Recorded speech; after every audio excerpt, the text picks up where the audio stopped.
O livro de Daniel é um dos livros da Bíblia em que contém as profecias mais claras, mais precisas de toda a Bíblia. Em especial, as profecias para os tempos em que estamos vivendo. O capítulo 11 amplia a visão do capítulo 2, do capítulo 7, do capítulo 8 e do capítulo 9. No capítulo 2, Daniel desvenda o sonho do rei Nabucodonosor, no qual a grande estátua com a cabeça de ouro que representava o Império Babilônico, com o peito de prata que representava o Império Medo-Persa e com os quadris de bronze que representavam o Império Grego e as pernas de ferro que representavam o Império Romano e, por último, os pés de barro e ferro que representa o Império do Anticristo, o período em que um sistema em oposição ao reino de Deus governaria totalmente este mundo.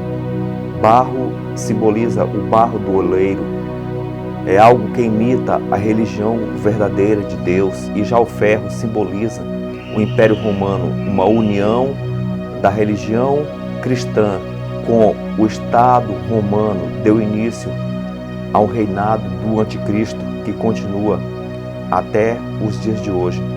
Já o capítulo 7 também representa os 4 reinos. O leão representa a Babilônia, o urso representa os medos e persas, o leopardo representa aí o reino da Grécia, e aquele monstro espantoso, o dragão, simboliza o Império Romano. Os 10 chifres na cabeça do dragão representam os 10 reinos que destruíram o Império Romano, e dentre os 10 reinos, o chifre pequeno também simboliza o Anticristo, o reinado da Igreja Católica, e também revela ali, quando o Ancião de Dias aparece, ali há o julgamento e também culmina com a volta de Jesus. No capítulo 11 de Daniel, no versículo 2, e agora te declararei a verdade, eis que ainda 3 reis estarão na Pérsia, e o quarto acumulará grandes riquezas, mais do que todos. Foram 4 os últimos reis do Império Persa, que foram Cambises, Simertes, Dario I e o rei Assuero. O rei Assuero foi o 4º reino. Tornando-se forte por suas riquezas, suscitará a todos contra o reino da Grécia. O rei Assuero comandou um exército poderoso contra o império da Grécia. E no versículo 3, depois se levantará um rei valente que reinará com grande domínio e fará o que lhe aprouver. Ou seja, o rei Assuero foi o último rei persa. Ele foi derrotado pelo rei valente, que é Alexandre o Grande. E no versículo 4, mas estando ele em pé, o seu reino será quebrado e será repartido para os 4 ventos do céu. O imperador Alexandre, com apenas 33 anos, após ter conquistado o mundo, ele também morreu, provavelmente ele foi envenenado, e o reino dele foi dividido em 4 partes, no qual 4 dos seus generais assumiram. Uma parte ficou para o imperador Cassandro, para Lisímaco, Ptolomeu I e Seleuco. No versículo 20, narra ali o surgimento do outro império, e se levantará em seu lugar quem fará passar um arrecador pela glória do reino, mas em poucos dias será quebrantado, isto sem ira e sem batalha. Foi sem batalha que o Império Romano surgiu. E então surge aí um dos impérios que mais cruel foi contra o povo de Deus, o terrível inimigo do povo de Deus. Por vários tempos usavam os cristãos como tochas para iluminar as cidades, além de outras crueldades. No versículo 23, e depois do concerto, com ele usará de engano, e subirá e se tornará forte, com pouca gente. Aqui narra já a queda do Império Romano e o surgimento da Roma religiosa. Foi através de um concerto, ou seja, um acordo, e por meio de engano, o imperador Constantino, ele une o Estado com a igreja, surgindo ali o catolicismo. No versículo 33, e os entendidos entre o povo ensinarão a muitos, todavia cairão pela espada e pelo fogo, e pelo cativeiro e pelo roubo por muitos dias. Aqui descreve a ação desse império religioso que dominaria, em que faria com que muitos fossem destruídos, ou seja, uma aplicação óbvia da perseguição que a Igreja Católica desencadeou contra aqueles que permaneceram fiéis. E no versículo 40 vem aqui o texto-chave: e no fim do tempo o rei do sul lutará com ele, e o rei do norte se levantará contra ele com carros e com cavaleiros e com muitos navios, e entrará nas suas terras, e as inundará e passará. Aqui se refere ao tempo do fim, ou seja, em 1798 houve esse grande confronto entre o rei do sul e o rei do norte, e o rei do sul feriu mortalmente o rei do norte. Quem é o rei do sul? Êxodo 5:2, Faraó disse: quem é o Senhor cuja voz eu ouvirei para deixar ir a Israel? Não conheço o Senhor e nem tampouco deixarei ir a Israel. O Egito representa um poder ateu, um poder que não conhece Deus, um poder que é oposto ao reino de Deus. Já o reino do norte, Daniel 3:39 diz: porquanto não há outro Deus que possa livrar como este. Aqui trata-se do rei Nabucodonosor, o rei da Babilônia. Ele aceitava Deus, todavia era inimigo do povo de Deus. Babilônia representa o rei do norte e o Egito, o rei do sul. Então, no tempo do fim, essa batalha que houve foi justamente entre as forças de Napoleão contra as forças do poder do Papa. E o resultado foi que Napoleão venceu e apreendeu o Papa, e este morreu no exílio. Então, a França aqui simboliza o rei do sul, enquanto o domínio religioso da igreja representa o rei do norte. O capítulo 11 de Apocalipse, em especial o verso 7, narra com maior clareza a França como o rei do sul. Ali ela é chamada de Sodoma e Gomorra. Esse evento descrito no capítulo 11 foi justamente o evento da Revolução Francesa. Então, esclarecendo melhor, o rei do sul, descrito em Daniel, no capítulo 11, nada mais é do que o ateísmo. Depois, com o tempo, passou a ser o comunismo e atualmente é o que conhecemos como a esquerda. Já o rei do norte, ele foi a Babilônia, depois passou a ser o catolicismo e as filhas, e atualmente também se enquadra mais no que chamamos de direita. Então, a esquerda termina sendo o rei do sul e a direita capitalista, o rei do norte. O rei do norte é um falso cristianismo dominado pelo anticristo, e a esquerda é um domínio ateu que não acredita em Deus. Nós temos aí o grande embate entre o darwinismo social, que é a direita, comandado pela religião católica, e o marxismo, que é comandado por aqueles que são de esquerda, os ateus. O mundo está dividido entre esquerdista e direita. No versículo 40, o rei do sul, ele fere de morte o rei do norte. O norte contra-ataca e vence o rei do sul, e efetua-se a cura da ferida mortal. No versículo 42 e 43 diz: e estenderá sua mão contra os países, e a terra do Egito não escapará, e apoderar-se-á dos tesouros de ouro e prata, e de todas as coisas preciosas do Egito, e os líbios e os etíopes os seguirão. Então veja só que no final, nota-se que o rei do norte, ele derrota o rei do sul, assume o comando e vários povos se unem a ele. E no versículo 44, mas pelo os rumores do Oriente e do Norte, o espantarão, e sairá com grande furor para destruir e extirpar a muitos. A palavra rumores significa notícias, ou seja, as notícias que vieram do Oriente. Foi do Norte que veio Ciro, o ungido. Em Ezequiel 26:7, narra ali a vinda de Ciro do Oriente. Entretanto, ele é chamado de Rei dos Reis. Porém, a palavra Rei dos Reis é em minúsculo, porque ele não é o Messias verdadeiro. Ele fez o papel do Messias, mas ele não é o Messias verdadeiro. Entretanto, em Isaías 66:15, há uma repetição, basicamente, do que está em Ezequiel 26:7, que diz: porque eis que o Senhor virá com fogo. Aqui, os dois versículos, você nota aí que há uma tentativa de imitação da vinda de Jesus. Ciro como o Messias, e já em Isaías 66 narra o Messias verdadeiro vindo.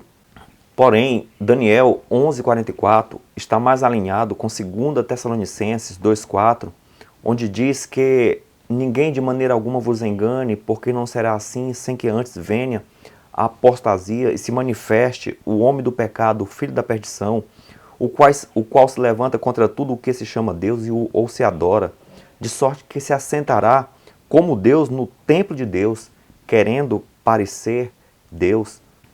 Aqui é uma alusão à vinda do falso Messias. E os rumores do Oriente nada mais é do que nós estamos percebendo constantemente notícias sobre alienígenas. Recentemente, o ex-general israelense, ele confirmou que os Estados Unidos mantêm contato com alienígena há anos. Essa notícia foi publicada no jornal de maior circulação do Oriente Médio. Os rumores do Oriente agitam o Rei do Norte e aceleram o curso dos eventos finais. No livro Profetas e Reis, página 320, no versículo 3, diz: os cristãos devem estar se preparando para aquilo que logo irá cair sobre o mundo como uma terrível surpresa. Não devemos nos esquecer disso de forma alguma. Antes que venha o verdadeiro Jesus Cristo, primeiro virá o falso. E essas notícias de que está surgindo, ou seja, há rumores que os Estados Unidos e também o Vaticano têm ouvido, têm atentado para esses rumores, estão forçando essas nações a acelerarem os eventos finais. Note que muitas coisas estão acontecendo aceleradamente. Está quase impossível alguém se situar no atual momento profético, porque a cada instante uma nova coisa está se cumprindo. Os eventos estão se desencadeando justamente para as profecias finais. Houve uma aceleração. O Rei do Norte tem acelerado o cumprimento dessa profecia. Na verdade, o Rei do Norte hoje está mais no alinhamento de Roma e Estados Unidos, ou seja, Roma é a religião, Estados Unidos é o Estado. Além disso, os Estados Unidos também é uma nação religiosa, que conforme Apocalipse 13, dará poder à besta do mar, que é Roma. Então nós notamos aí essa ligação, essa forte ligação entre as duas nações que forma aí o bloco do Rei do Norte. E esses dois poderes estão agitados, porque eles estão percebendo que o anticristo em breve estará se manifestando. E ele virá como o ladrão de noite. Provavelmente seja a terrível surpresa para os cristãos verdadeiros. No capítulo 25 de Mateus, 5 das virgens não estavam preparadas. Amigos, note uma coisa: jamais no estado atual em que nos encontramos, Apocalipse 13 poderá se cumprir. Existe aí a esquerda, existe os muçulmanos radicais, os judeus e alguns cristãos, mesmo muitos católicos, eles não aceitam o Papa como uma autoridade universal. Então, para que a ferida mortal da besta seja curada, é necessário, com certeza, o aparecimento do anticristo. Apocalipse 16 fala de 3 espíritos. Esses 3 espíritos rãs que saíram da boca da besta, do dragão e do falso profeta. Da besta e do falso profeta já estão em plena atividade. Entretanto, esses 2 poderes não são o suficiente para implantarem o cumprimento final da profecia. é necessário que o dragão surja. Em Êxodo 8, no versículo 6 e 7, fala ali do último milagre falsificado pelos faraós, que são os espíritos rãs. Como foi o último engano dos magos de Faraó, os espíritos rãs também será o último engano de Satanás, que será a manifestação de Satanás como se fosse Cristo. O detalhe é que muitos cristãos, eles imaginam o seguinte: é quase impossível Satanás falsificar a vinda de Jesus. Existem alguns detalhes que jamais ele poderá fazer. Ou seja, Satanás não pode ressuscitar os mortos. Sim, sabemos disso. Porém, ele tem um exército de anjos caídos, milhões e milhões de anjos. E esses anjos, eles falsificam aqueles que morreram. Então, quando Satanás se manifestar, ele virá com esses anjos. E esses anjos virão na forma de pessoas que morreram. Entre eles, os apóstolos, provavelmente a Virgem Maria, pastores de grande nome, muitos familiares e muitos crentes irão tentar convencer os fiéis de que eles estão errados. Agora imagine um apóstolo Pedro ou um Paulo se levantando e falando: olha, vocês estão errados, esse é o Cristo, esse é o Messias e ele está correto. E para quem ainda pensa que isso será uma coisa simples, você vê em Daniel, no capítulo 10, no versículo 13, ali há um confronto entre o anjo Gabriel e o anjo Lúcifer. O detalhe é que Gabriel assumiu o lugar de Lúcifer no céu. Porém, Lúcifer, ao ser expulso, ele não perdeu o seu poder. E Lúcifer era o anjo mais poderoso do céu. E nesse confronto que teve, no capítulo 10 de Daniel, você nota ali que Gabriel não teve o poder suficiente para vencer Lúcifer. Foi necessário vir Miguel, que é uma representação de Cristo. Então Lúcifer mantém a sua glória e mantém o seu poder.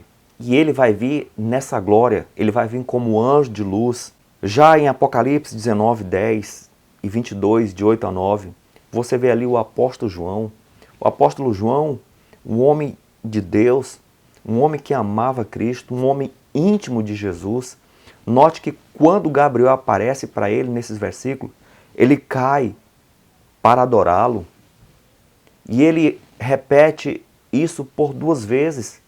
Por mais que o anjo Gabriel fala: levanta-te, adore a Deus, eu sou apenas o teu conservo. Mesmo assim, ele cai prostrado diante do anjo Gabriel. Amigos, agora imagine esse ser aparecendo, Lúcifer, com toda a glória que ele tem. Será um dos maiores enganos, como Mateus 24 diz, que se possível fora, enganaria os eleitos. Não será uma coisa tão simples. E quando o falso Cristo se manifestar, a liderança da igreja romana, que em breve receberá o poder, passará o domínio desse planeta para o seu líder maior, que é Lúcifer. A esse cuja vinda é segundo a eficácia de Satanás, com todo o poder e sinais e milagres de mentira. Satanás irá se manifestar e ele vai dar à humanidade aquilo que a humanidade mais deseja. Na verdade, Satanás encheu esse mundo de caos e ele vai resolver todos os problemas. E como a humanidade deseja bens, deseja dinheiro, deseja consumir, isso ele dará. No momento, ele está tirando isso das pessoas, mas quando ele se manifestar, ele dará. E as pessoas irão se curvar diante do falso Deus, do Deus realizador de coisas temporárias, de coisas passageiras, não daquilo que é eterno. E como existe a teologia dispensacionalista, essa teologia foi criada pelos jesuítas e ela está impregnada no meio evangélico. Vários teólogos evangélicos são adeptos dessa teologia e eles acreditam aí no papel importante de Israel nos últimos dias, que na verdade não há nada disso na Bíblia. Porém, Zacarias 14, 4, 5 fala da vinda de Jesus, em que ele descerá no Monte das Oliveiras, e aquele monte se aplanará, e a cidade santa descerá sobre aquele monte. Na verdade, isso aqui é uma referência após o milênio. Se você estudar o capítulo 20 de Apocalipse, você vai ver que isso se cumprirá depois do milênio. Porém, tudo indica que Satanás irá aparecer nessa localidade, falsificando o cumprimento dessa profecia, até porque a teologia dispensacionalista, ela prega justamente isso, a vinda de Cristo ali em Israel, para inaugurar o seu reino. Os judeus também acreditam nisso. Judeus que rejeitaram Cristo e cristãos apostatados estão no mesmo barco, esperando o Messias em Israel. Em Apocalipse 20, a Bíblia fala do milênio e ali Deus dará autoridade para os salvos julgarem os perdidos. Apocalipse 13, versículo 15, fala da terrível perseguição com pena de morte para os que não adorarem a besta. Ou seja, os ímpios irão julgar os salvos. Satanás falará: agora eu dou autoridade para vocês julgar esse povo que me rejeitou. Esse povo não aceitou as minhas leis. Então é hora de vocês julgarem. Então os justos serão julgados pelos ímpios. E isso culminará com a mais terrível perseguição da história. Mateus 24 deixa claro: será uma grande prova. Se possível, até os eleitos serão enganados. E quem se contrapor, e quem se opor a esse sistema, a esse falso Cristo, será como se fosse uma blasfêmia diante do súdito. Em vários lugares, tanto na Bíblia como no Espírito de Profecia, somos chamados a levar o Evangelho enquanto é dia, porque a noite vem em que ninguém pode fazer nada. Em muitos lugares fala que o que deixamos de fazer em tempo de paz, faremos em tempo de grande angústia. Então note, os cristãos verdadeiros terão que pregar o Evangelho, enfrentando grandes tempestades, enfrentando terrível oposição. Daniel 11:41, e entrará na terra gloriosa, e muitos países cairão, mas da sua mão escaparão estes, Edom e Moabe, e o chefe dos filhos de Amon. A terra gloriosa aqui representa o povo de Deus. Satanás fará um ataque ao povo de Deus, mas alguns escaparão. Então Edom, Moabe e os filhos de Amon representa aí os pagãos e alguns cristãos que estão no erro, que serão chamados para sair da Babilônia, conforme Apocalipse 18:4. Eles ouvirão a voz de Deus: sai dela, povo meu, sairão e se unirão ao povo de Deus. Apocalipse 18:1. E depois destas coisas vi descer do céu outro anjo que tinha grande poder, e a terra foi iluminada com a sua glória. Amigos, Deus tem um exército poderoso espalhado por esse mundo. Por mais que a Igreja Católica seja uma religião errada, por mais que muitas igrejas evangélicas estão aí em pleno erro, seguindo líderes sem escrúpulos, mas entenda, não significa que estão perdidos. Deus tem muitos salvos na Igreja Católica. Deus tem muitos salvos em todas as igrejas evangélicas. Deus tem muitos salvos entre os muçulmanos, entre os hindus, entre todos os pagãos. Essas pessoas foram iluminadas pela luz de Cristo e viveram a verdade que conheceram. Essas pessoas amam a Deus, como a Bíblia chama, como Paulo chamou de o Deus desconhecido, embora não conheça Deus na plenitude, mas amam a esse Deus, e eles ouvirão essa voz vinda de Deus, dizendo: saiam dela, e esse povo se unirão aos salvos. A verdade é que Satanás, ele sabe disso. Ele sabe que um grande poder está para se manifestar nessa terra. Enquanto os cristãos dormem, o Espírito de Deus está começando a levar o grande despertamento, e em breve os cristãos se despertarão e esse evangelho vai ser pregado em todo o mundo com grande poder. Satanás teme isso, então o aparecimento dele como falso Messias, como se fosse Cristo, é um ato de desespero. é um ato de derrota. Ele vai se manifestar para fazer com que a igreja de Deus se perca. Por que que ele tem pressa? Porque ele quer pegar a igreja desacordada, a igreja adormecida. As 10 virgens, elas sabiam de tudo isso. Entretanto, 5 delas continuaram com as suas cabeças duras, não abriram o coração verdadeiramente para Jesus, para que a luz de Deus brilhasse e resplandecesse nelas. Daniel 12:1 descreve uma situação tão grave que nessa hora Miguel se levanta. Quando Miguel se levanta, significa combate em favor do povo de Deus. No momento, ele está sentado com suas vestes de sumo sacerdote. Ele está operando a salvação em todo aquele que nele crê. Entretanto, quando ele se levantar, ele vai se despir dessas vestes e se vestirá das vestes de guerra. Ele vem pelejar em favor do seu povo. E nesse período se cumprirá o que está escrito em 1 Tessalonicenses 5:3. Quando disserem a paz e segurança, então lhe sobrevirá repentina destruição. Ou seja, o mundo na liderança, no governo do anticristo, irá celebrar paz, porque não vai haver mais epidemias. Por quê? Porque o causador da epidemia agora se transformou numa espécie de Cristo. Não vai haver mais guerra, porque o causador das guerras agora está como se fosse um ser de paz. Não vai haver violência, não vai haver problema, não vai haver corrupção. A justiça social vai se cumprir, o planeta não vai mais haver essas catástrofes climáticas, tudo sob controle, tudo numa falsa paz, e as pessoas adorando e exaltando o falso Cristo e vivendo a vida que eles desejavam distante de Deus. Entretanto, enquanto estiverem comemorando isso, Miguel se levanta e a repentina destruição é certa. Apocalipse 1:7 é um texto para refletirmos bem. Eis que vem com as nuvens e todo olho verá, e todas as tribos da terra se lamentarão sobre ele. Amém.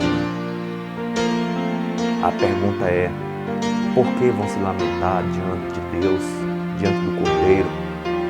Por que todas as tribos da terra se lamentarão? É simples, se lamentarão porque estarão adorando o falso Cristo. Para espanto e terror, verão o verdadeiro vindo nas nuvens com poder e grande glória. Hebreus 3:7-8 diz: se hoje vocês ouvirdes a sua voz, não endureçais o vosso coração. Muitos estão esperando para se prepararem na última hora.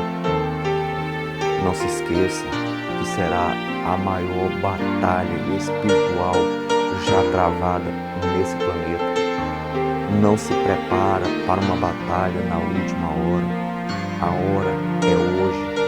Hoje, se você ouvir a sua voz, não endureça o teu coração.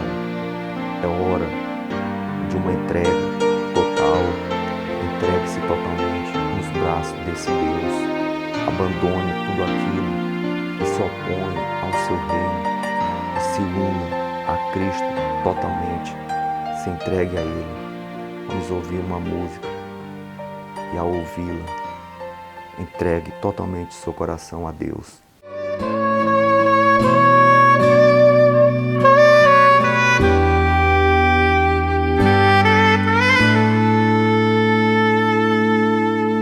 A sua entrega é total.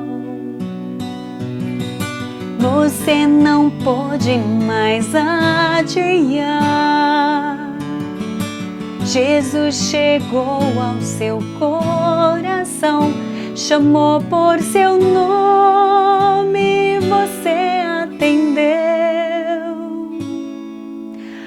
Algumas lágrimas vêm e vão lavando qualquer temor. O o Santo Espírito está aqui, lhe abraça e lhe diz o quanto esperou. Sua vida vai desabrochar, vai sorrir, vai cantar, começando aqui e por todo sempre. O amor de Deus vai lhe acompanhar. Ele prometeu, jamais vai deixá-lo. Você não estará sozinho a vagar. Deus vai lhe amparar.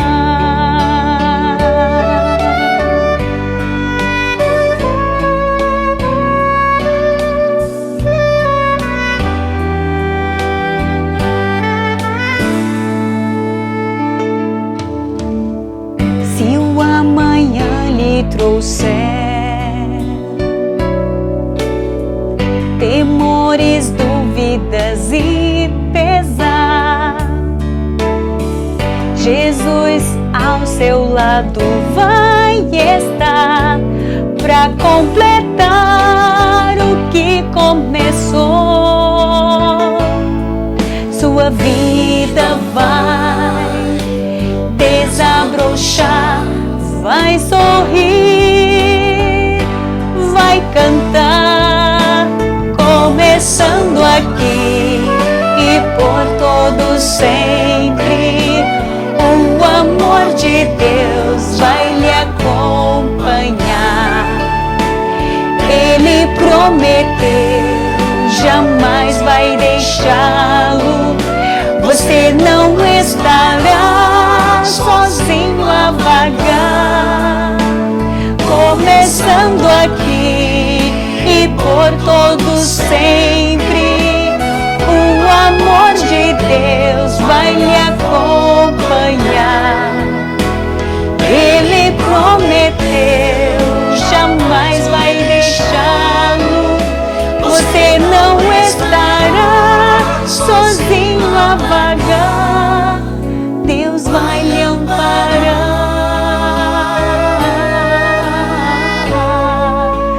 Deus vai lhe amparar.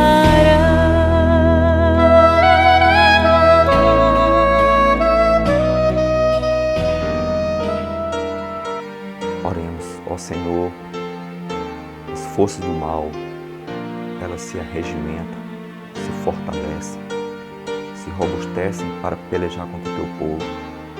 Nós confiamos em Jesus, o nosso Salvador.